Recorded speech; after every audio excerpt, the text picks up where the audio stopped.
నమస్తే. భారతదేశంలో 5 అసెంబ్లీ స్థానాల్లో ఎలక్షన్ జరిగిన నేపథ్యంలో ఇటు బీజేపీ పార్టీ మూడు స్థానాల్లో బంపర్ మెజార్టీ గెలిచింది. అందులో ప్రధానంగా బెంగాల్ గురించి మాట్లాడుకోవాలి. సో మమతా కూటమిని కూల్చేసి అక్కడ బీజేపీ పార్టీ అధికారంలోకి వచ్చింది. సో మాట్లాడడం దీనిపైన మనతో పాటు మాట్లాడడానికి బీజేపీ పార్టీ రాష్ట్ర official spokes person Chikoti Praveen గారు ఉన్నారు.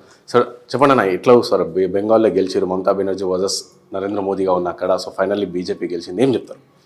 ఏముంటుంది, బెంగాల్లో గెలిచిరు అంటే ఒక చెడు వర్సెస్ మంచి గెలిచింది. ఒక హిందుత్వ వర్సెస్ తీవ్రవాదం, హిందుత్వ గెలిచింది. ఒక అభివృద్ధి వర్సెస్ కరప్షన్, అభివృద్ధి గెలిచింది. ఇవాళ టోటల్గా బీజేపీ అంటేనే అభివృద్ధి, బీజేపీ అంటే దేశ పురోగతి. సో చాలా హ్యాపీగా ఉంది రిజల్ట్స్ చూసి.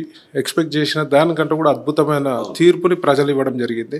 మరి ప్రజలకు తెలుసు, ఈ తీర్పు ఇస్తేనే బెంగాల్ రాష్ట్రం బాగుపడుతుంది, లేదంటే బెంగాల్ అనేది మరో బంగ్లాదేశ్ కాబోతుంది మమతా హయాంలో అనేది ప్రజలకు కూడా క్లియర్ కట్గా తెలుసు. కాబట్టి ఇవాళ బీజేపీ ప్రత్యామ్నాయం, దేశంలో ఆల్టర్నేట్ ఏది కూడా లేదు. బీజేపీయే అభివృద్ధి వైపు ఉంటుంది, స్కీమ్ల వైపు బీజేపీ ఉంటుంది, స్కామ్ల వైపు ఇండియా కూటమి. ఈ యొక్క కూటమి మొత్తం స్కామ్ల స్టార్, వాళ్ళంతా స్కామ్ స్టార్స్ వాళ్ళు.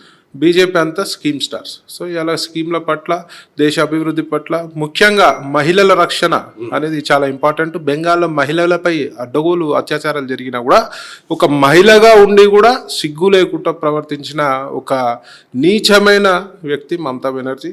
ఆమెకి ఈ మహిళలే గుణపాఠం చెప్పినారని చెప్పి సందర్భం తెలియజేస్తుంది. అంటే చాలా సందర్భాల్లో మీరు కావచ్చు బీజేపీ పార్టీ నాయకులందరూ కూడా బంగ్లాదేశ్ నుంచి రోహింగ్యాలు బెంగాల్కి వస్తారు, బెంగాల్ నుంచి మన హైదరాబాద్కి ఇన్ఫిల్ట్రేటెడ్ అవుతారు అని చెప్పి చాలా సందర్భాలు చెప్పారు. సో ఇప్పుడు అక్కడ బీజేపీ పార్టీ అధికారంలో ఉంది. సో అంతా కూడా క్లోజ్ చేసే ప్రయత్నం చేస్తుందా బీజేపీ పార్టీ? 100% అక్కడ ఏరువేత కార్యక్రమం ఉంటుంది.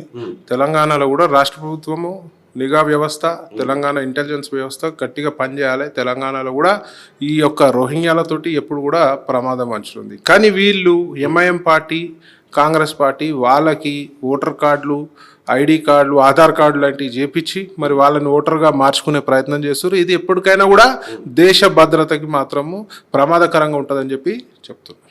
సో ఇంకా ఇప్పుడు చూసుకుంటే దేశంలో ఇటు ఆర్థిక వ్యవస్థ పతనం అయిపోతూ ఉంది, ఇటు రూపాయి వాల్యూ పడిపోతూ ఉంది, 95.5 పడిపోతుంది. సో దీనంతా కూడా బీజేపీ పార్టీ గవర్నమెంట్ ఫెయిలియర్ అని చెప్పేసి కాంగ్రెస్ పార్టీ నాయకులు చెప్తారు, ఏం చెప్తారు సార్? ఇప్పుడు వాళ్ళకి ఏం పని ఉంది, ఆరోపణ ఏదో రకంగా చేయాలి. ఇవాళ మొత్తం ప్రపంచంగానే ఆర్థికంగా చాలా ఇబ్బందికరమైన పరిస్థితి ఉన్నది. వీళ్ళు ఏం బీజేపీ చేసినా వాళ్ళు ఏదో ఒకటి అనే ప్రయత్నం చేస్తారు. ఎప్పుడు కూడా బీజేపీ హయాంలో దేశం ఎంత అభివృద్ధి చెందింది, జీడిపి రేటు ఇవన్నీ చూసుకుంటే మీకే అర్థమైపోతుంది. ఫ్యూయల్ ఛార్జెస్ మీద కూడా మాట్లాడతారు. ఫ్యూయల్ ఛార్జెస్ అసలు ఎన్ని ఇయర్స్ అయింది, మనం పెంచలే, ఎన్ని ఇయర్స్ నుంచి పెంచలే. ఇవాళ అమెరికా లాంటి దేశాలు, పాశ్చాత్య దేశాలన్నీ కూడా యుద్ధ సమయంలో అడ్డగోలు ఫ్యూయల్ ఛార్జీలు పెంచినారు. ఇక్కడ ఇంకా కూడా పెంచలేదు. హోల్డ్ చేస్తున్నాం, కంపెనీలన్నీ నష్టంలో ఉన్నా కూడా హోల్డ్ చేసే పరిస్థితి, ప్రజలపై భారం పడవద్దు అనే ఒక ఉద్దేశంతో ఈ యొక్క ప్రయత్నం జరుగుతుంది. ఎట్టి పరిస్థితుల్లో ప్రజల సంక్షేమమే బీజేపీ పార్టీకి ముఖ్యం. అంటే ఎల్పీజీ గ్యాస్ ప్రైజెస్ హైక్ చేయమని చెప్పేసి బీజేపీ పార్టీ చెప్పిన కిషన్ రెడ్డి గారు కూర్చొని ప్రెస్ మీట్లో మరీ చెప్పారు. అలాంటిది ఇప్పుడు ఎల్పీజీ గ్యాస్ పైన, అంటే కమర్షియల్ సిలిండర్ పైన 993 రూపీస్ పెంచారు. అంటే అప్పుడేమో పెంచనని చెప్పేసి చెప్పిన బీజేపీ పార్టీ ఇప్పుడేమో సడన్గా పెంచారు ఏంటి అని చెప్పేసి ప్రజల పైన ఆర్థిక భారం బీజేపీ పార్టీ మోపుతుంది అని చెప్పేసి కూడా చెప్తున్నారు. ఇప్పుడు ఇది ప్రాక్టికల్ నీ చేతిలో నా చేతిలో సమస్య కాదు, ఇవాళ యుద్ధం వల్ల జరిగిన సమస్య. ఇప్పటికే ఆయిల్ కంపెనీలు నష్టాలలో ఉన్నాయి. ఆల్రెడీ గవర్నమెంట్ దునియా సబ్సిడీ ఇస్తుంది, ఇచ్చినా కూడా ఎంత హోల్డ్ చేయాలో అంత హోల్డ్ చేసినారు. ఇంకా కంపెనీలు మూతపడే ప్రమాదం ఉంటుంది. కాబట్టి ఈ మటుకు ప్రజలు అసలు వేరే దేశాలలో అడ్డగోలు పెంచారు, మన దగ్గర అసలు ఏమీ కూడా పెంచలేదు కంపారిజన్ చేస్తే. అట్లా ఉన్నది షార్టేజ్. వేరే దేశాలలో విపరీతమైన ఫ్యూయల్ షార్టేజ్ ఉంది. మోదీ గారి పుణ్యమా అని చెప్పి బీజేపీ ప్రయత్నం ఇక్కడ ప్రజలకి, ఇంత పెద్ద దేశం, వరల్డ్లోనే అత్యధిక జనాభా కలిగిన దేశంలో నీకు ఎంత రిక్వైర్మెంట్ ఉంటుంది ఫ్యూయల్ది, గ్యాస్ అనుకోండి, పెట్రోల్ అనుకోండి, ఇక్కడ కూడా ఎవరి మీద కూడా వెయిట్ వేయకుండా చూస్తున్నాం. ఘనత బీజేపీ ప్రభుత్వం. సో ఇంకో వైపు చూసుకుంటే ఇటు అయిపోయింది, బెంగాల్లో అధికారంలోకి వచ్చేసారు. దాని తర్వాత నార్త్ ఈస్ట్ స్టేట్లో అక్కడ నార్త్ ఆల్మోస్ట్ బీజేపీ పార్టీ ఉంది. ఇప్పుడు తెలంగాణలో నెక్స్ట్ 10th మోదీ గారు రాబోతున్నారు. సేమ్ చెప్పారు, అంటే తెలంగాణలో పార్టీ బలోపేతం పటిష్టం చేసే దిశగా బీజేపీ పార్టీ ఉందంటారా?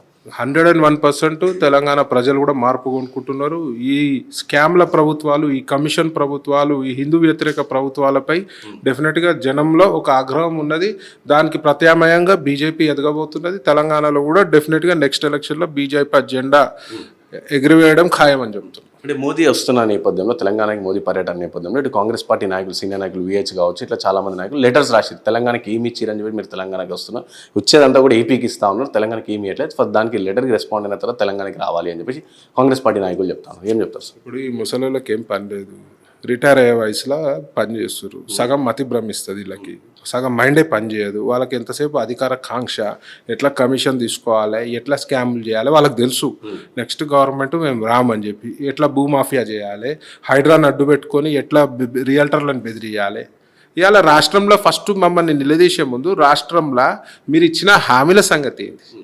హనుమంతరావు గారు మరి మీరు ప్రజల మంచి అని చెప్పుకుంటారు కదా, మీరు ఇచ్చిన హామీల గురించి మాట్లాడు ఫస్ట్. నువ్వు అడ్వైజర్ అయ్యాగానే మురిచిపోతున్నావు కదా, నువ్వు ఫస్ట్ మరి నువ్వు అడ్వైజర్ కదా, ఈ హామీలు ప్రజలకి చేరవేయాలి. ఇలా కాంగ్రెస్ ప్రజలను అన్ని వర్గాల ప్రజలను మోసం చేసింది, రైతులను మోసం చేసింది, యువకులను మోసం చేసింది, మహిళలను మోసం చేసింది, నిరుద్యోగులను మోసం చేసింది, కాంట్రాక్టర్లను మోసం చేసింది. వాళ్ళ సొంతంగా వాళ్ళ డిపార్ట్మెంట్స్ని పోలీస్ శాఖలో కూడా కమిషన్ల వ్యవస్థ నడుస్తుంది. పోలీసు వాళ్ళకి లోన్ కావాలంటే కూడా కమిషన్ ఇస్తే కానీ వాళ్ళకి లోన్ శాంక్షన్ చేసే పరిస్థితి లేదు ఇవాళ పోలీస్ శాఖలో. అట్లా అన్ని వివిధ శాఖలలో ఇదే పరిస్థితి. ఫస్ట్ దాని గురించి మాట్లాడండి.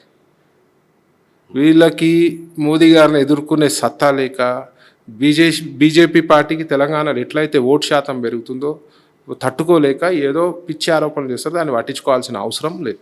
సో ఫైనల్ చెప్పండి 10th మోదీ సభ ఉండబోతుంది అయితే ఈ నేపథ్యంలో ఏం చెప్తారు తెలంగాణ ప్రజలకి, ఏం చెప్పబోతారు, ఏం భరోసా కల్పించబోతున్నారు? డెఫినెట్గా ఈ యొక్క రాష్ట్రంలో బీజేపీ సర్కార్ రావాలి, డబుల్ ఇంజన్ సర్కార్ వస్తే మన రాష్ట్రం ఇంకా అభివృద్ధిగా దిశకపోతుంది.